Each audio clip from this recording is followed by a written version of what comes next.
The 3-year special youth plan set aside by the President of the Republic is changing lives in Cameroon as more and more youths make good of the presidential offer, becoming entrepreneurs and project managers in mainstream business ventures.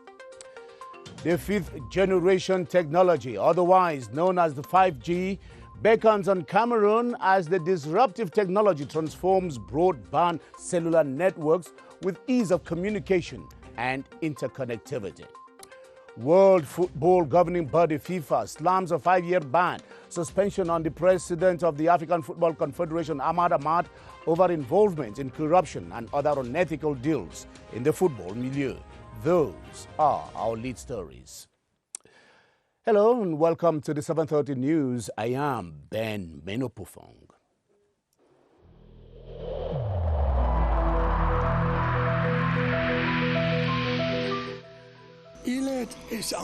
Each of us must comply with the measures that have been taken.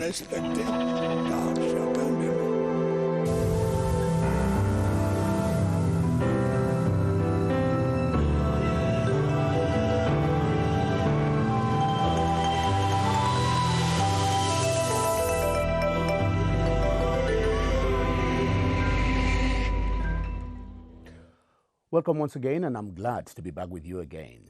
We open this edition with our special package on the 3-year special youth plan put in place by the President of the Republic to facilitate the socio-economic integration of youths of Cameroon. Statistics indicate that more and more youth projects are maturing and are being validated across the country and are systematically being funded by proceeds from the fund. Constantine Baum has been assessing the plan since its inception in 2015 and says it has been a great lever in the empowerment of the youths in the country.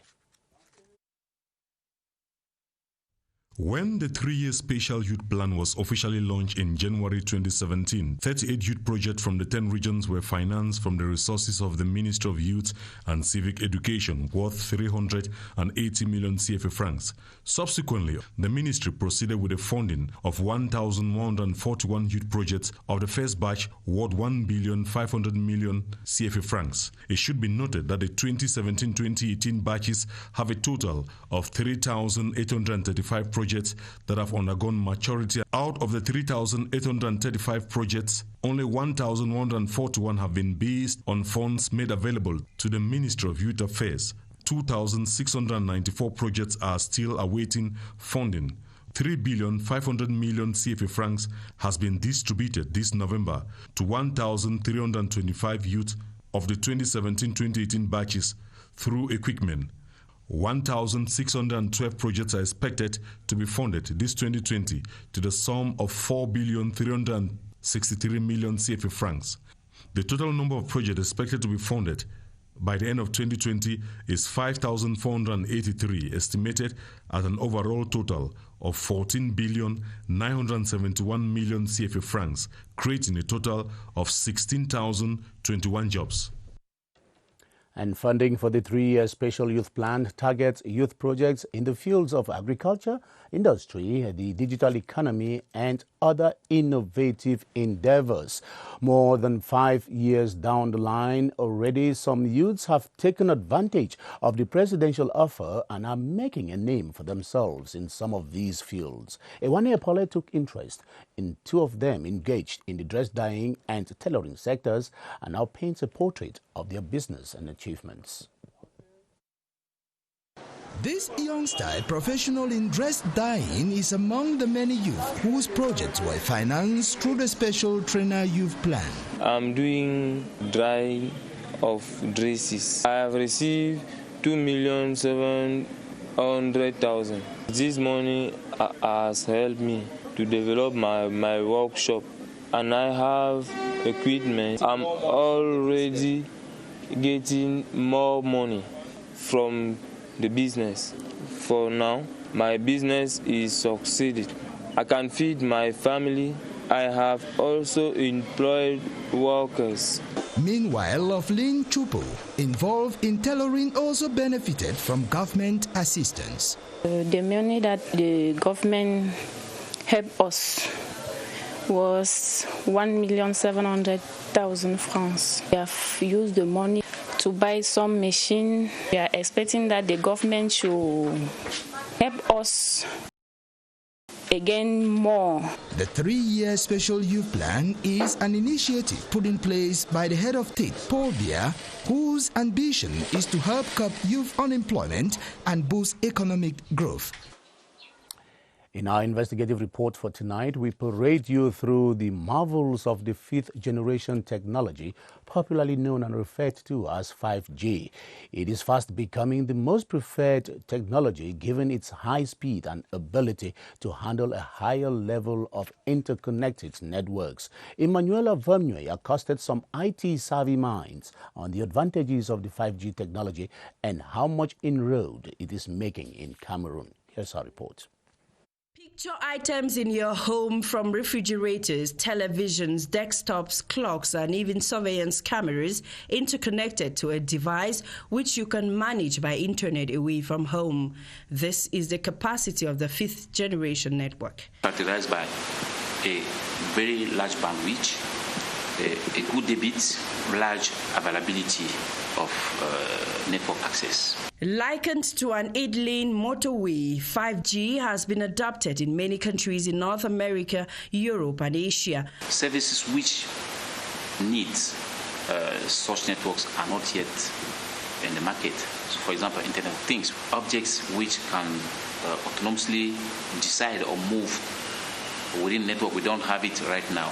5th generation networks for Cameroon is for the future. Said to generate 2.2 million jobs by 2035, the network has received cold feet from many other countries. But why? There's a very big debate of pollution generated by 5th generation networks, because waves which are being used by 5th generation are called millimetric waves. They are very toxic. They can have a very bad influence on environment and health.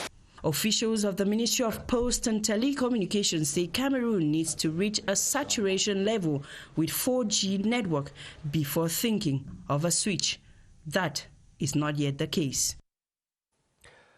Cameroon counts on the transformatory sector to engine its path to emergence by the magic year 2035.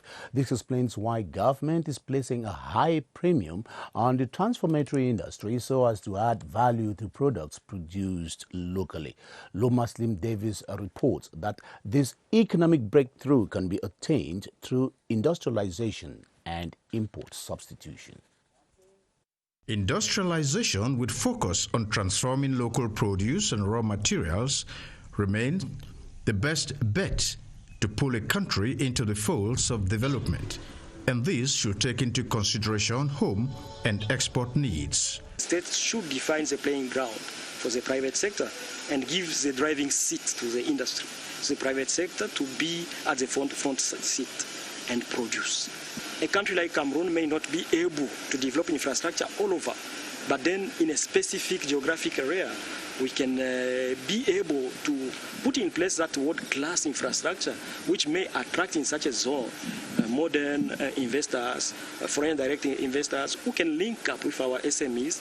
To better ensure this, appropriate studies accompanied by the required training and adequate technological know-how should have the pride of place.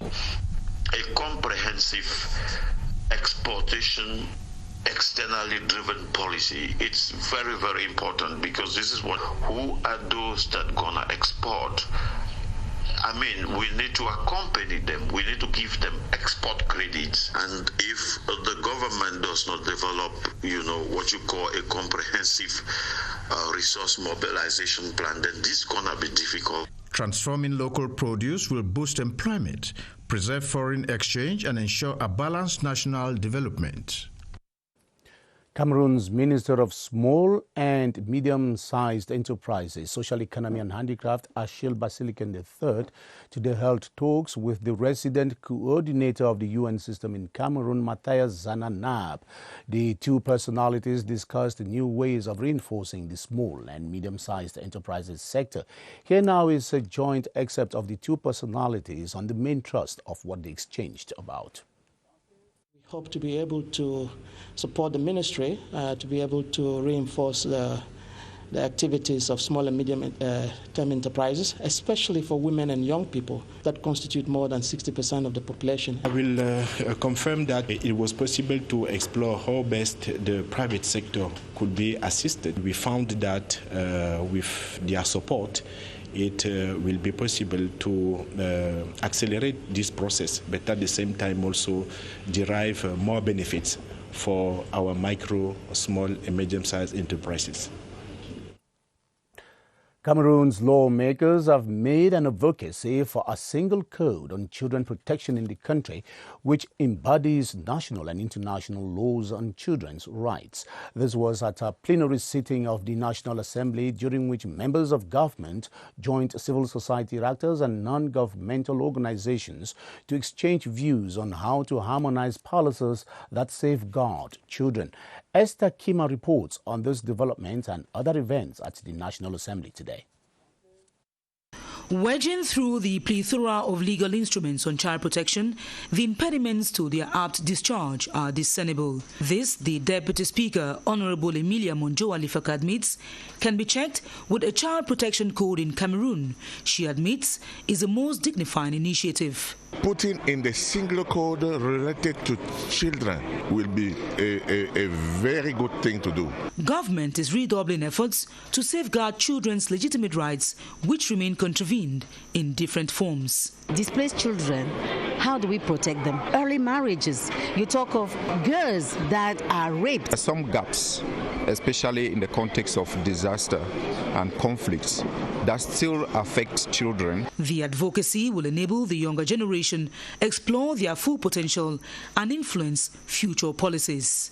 We need to give this child the sovereignty that is required to protect these children, to give them all the rights so that we can see our children emancipate, grow, and become the adults of tomorrow. Meantime, the members of the Finance and Budget Committee, headed by Honorable Rosette Ayayi Mutimbu, in their second exchange this session with European Union experts Daniel Hochedez, brainstormed on the proper application of reforms in the management of public finances in Cameroon. This as they await the tabling of the finance bill for the 2021 financial year.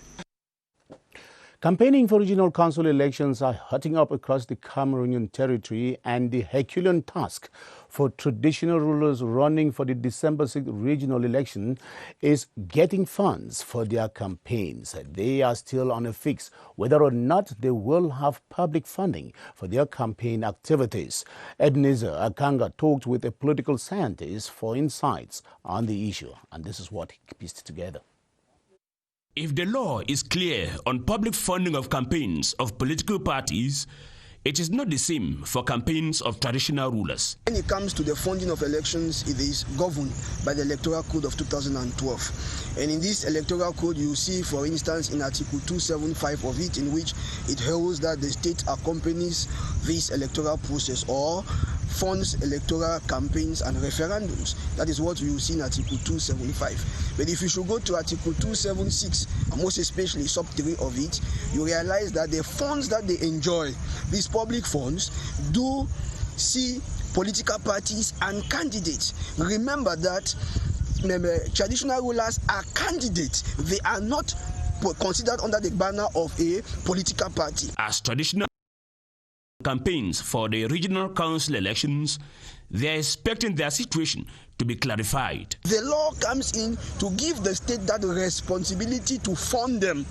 as per Article 276 sub 3 as candidates. While waiting, the traditional rulers are counting on their elite and personal funds to carry on their campaigns. Cameroon's Ministry of External Relations today played host to two international events, a video conference meeting of the foreign ministers of the Economic Community of Central African States, ECOWAS, and a meeting of the experts of the African Union on rights issues. The high point of the session was Cameroon's defense of her human rights report to the African Charter on Peoples and Human Rights Commission. Charles Ebune has a roundup of activities at the Ministry of External Relations today.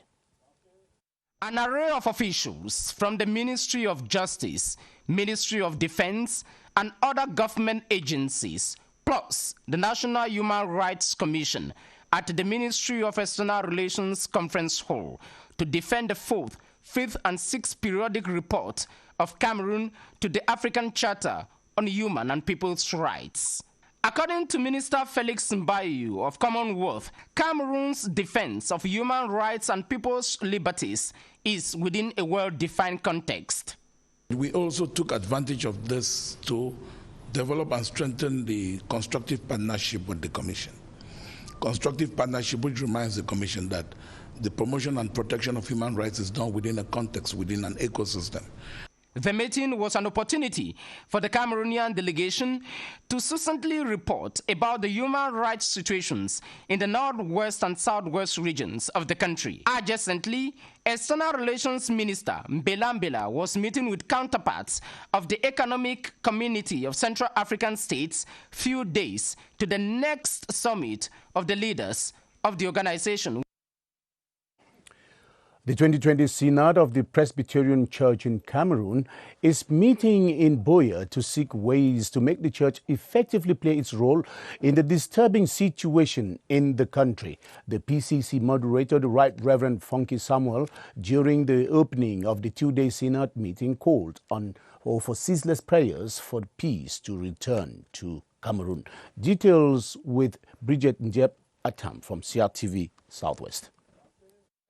Made up of the clergy and laity from the 30 presbyteries and institutions of the Presbyterian Church in Cameroon. The 2020 session committee meeting, which comes on the heels of the PC Day celebration, is peculiar. Right in the church, you do not know who is the enemy of the church, and so we thought that we should alert Presbyterians and Synod delegates to the Synod Committee of Vigilance to know that we must be alert in these trying times. Given that the PCC has a treasure, mission and vision to fulfill, Christians are expected to contribute in transforming the country, the church and their lives. This call has come at the right time, and we take it with a lot of humility. We will go back to our various corners as nation builders. The Inspector General at the Southwest Governor's Office, Ngembani Daniel Ekole, urged all to put away self and pride for the humility portrayed by Jesus Christ. The entire PCC Christian folk and Cameroonians should stand firm to make the church and Cameroon a place of peace.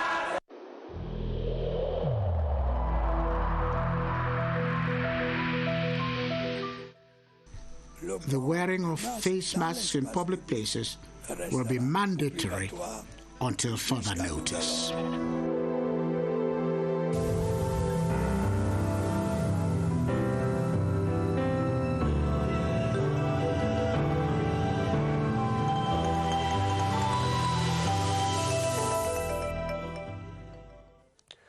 There is an increase in the number of secondary school students tested positive for COVID-19 in the west region of Cameroon. The parents, guardians and relatives of the students are said to be worried about the disturbing situation. Let us now turn over to the Public Health Emergencies Operations Center here in Yaoundé, where Baldwin Sama is standing by with today's guest, Dr. Joseph Fokam, with updates on this new development. Hi, Baldwin.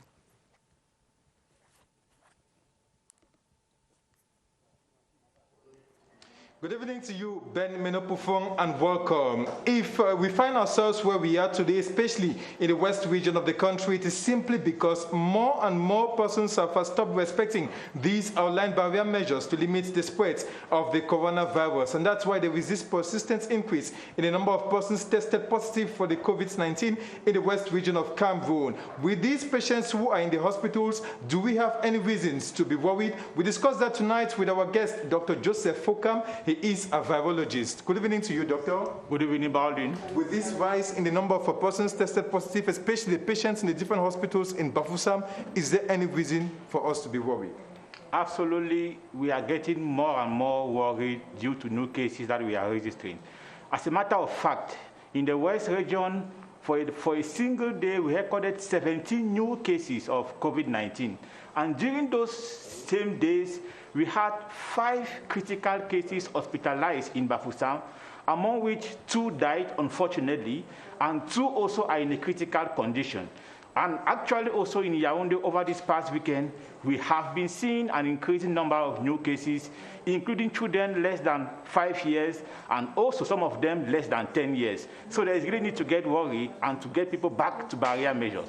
What happens in the West region can similarly happen in another region. What happened in the West region is also happening already in other regions. And as we rightly mentioned, we are already seeing clusters in families where the mother is positive, the children are also positive. We are also seeing clusters within school milieux where the lecturer is positive, children also are positive, students they are also positive, meaning that really in our context, actually there's a big reluctance in terms of wearing the face masks. There's also a big reluctance in terms of using generous amount of soap to wash your hands with water just for 20 seconds is going to spare us a lot from the virus. Thank you so much, Dr. Joseph Fokam, for being a guest this evening. We simply have to continue respecting all these outlined barrier measures so as to be able to limit the spread of the coronavirus wherever we find ourselves. Back to you, Ben Menopufo. Thank you, Baldwin Sama, and we hope to catch you again tomorrow. The Electricity Corporation in Cameroon, ENEO, has boosted the rehabilitated district hospital of Chang in the West region with a transformer and a power line as part of its social responsibility towards the society. The goodwill gesture is receiving the support of the Circle of Friends of Cameroon, CERAC. Chetembok reports from CRTV West. Electricity supply can be interrupted into homes and public places for a variety of reasons, but seldom to certain areas deemed to be of high risk, like hospitals, where power failure can make the difference between life and death. It is perhaps with these in mind that the Electricity Corporation, ENEO, in which the states of Cameroon has shares, has decided to fortify and stabilize electricity supply to the newly renovated Chang District Hospital in the Minwa Division. ENEO is very satisfied to give a new life to this, to help to give a new life to this hospital of Chang, along with CERAC and along with the government of Cameroon. We have installed a new transformer and a new line in order to supply the hospital. This is in continuation of what we have done over the past month to help to fight against COVID-19 by giving equipment to Douala and Yaoundé hospitals and to other hospitals in the country. And more globally, this is a corporate social responsibility to help the population and the communities to have a better life. The extension consists of a medium voltage line and a transformer. ENEO authorities say this will greatly stabilize and provide security to hospital equipment. When you have the poor energy, it can destroy the material.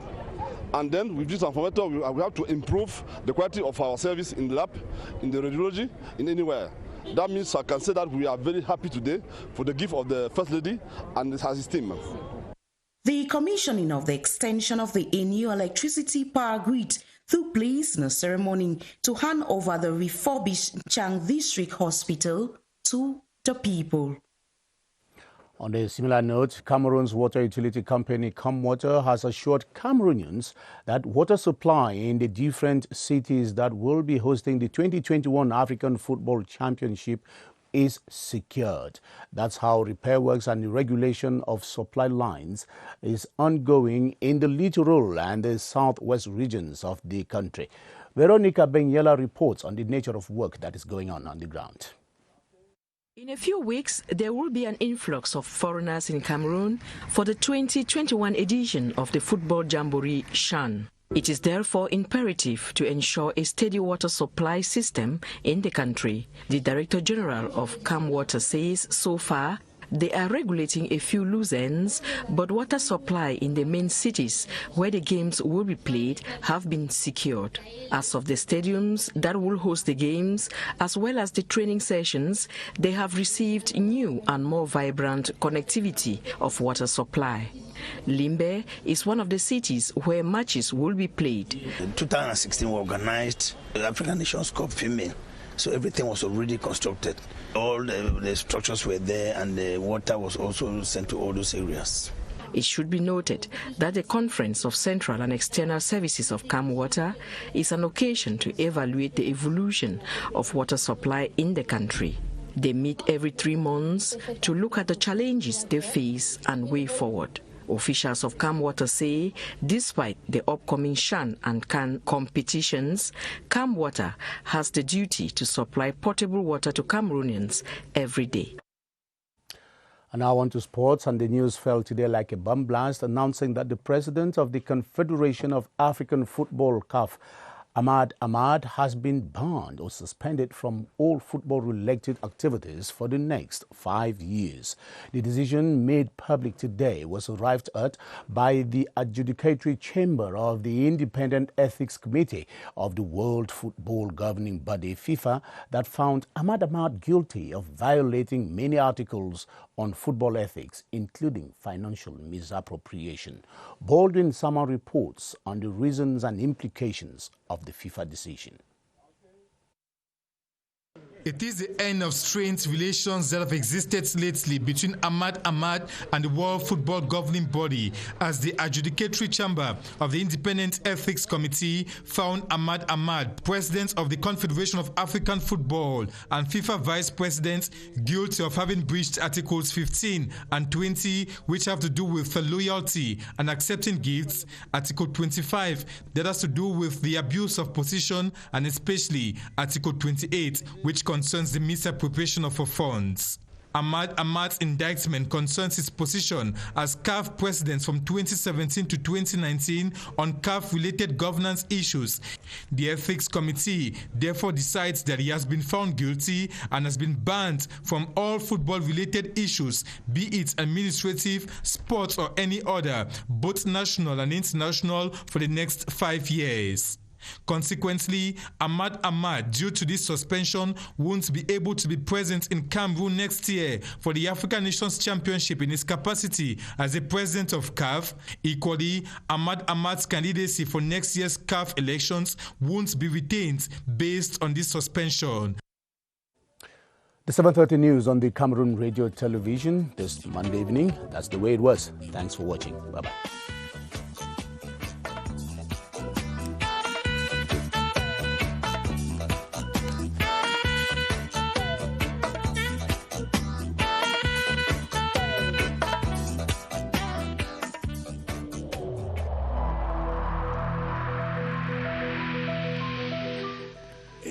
In this connection, we should avoid stigmatizing.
CRTV News, ici, toute l'info.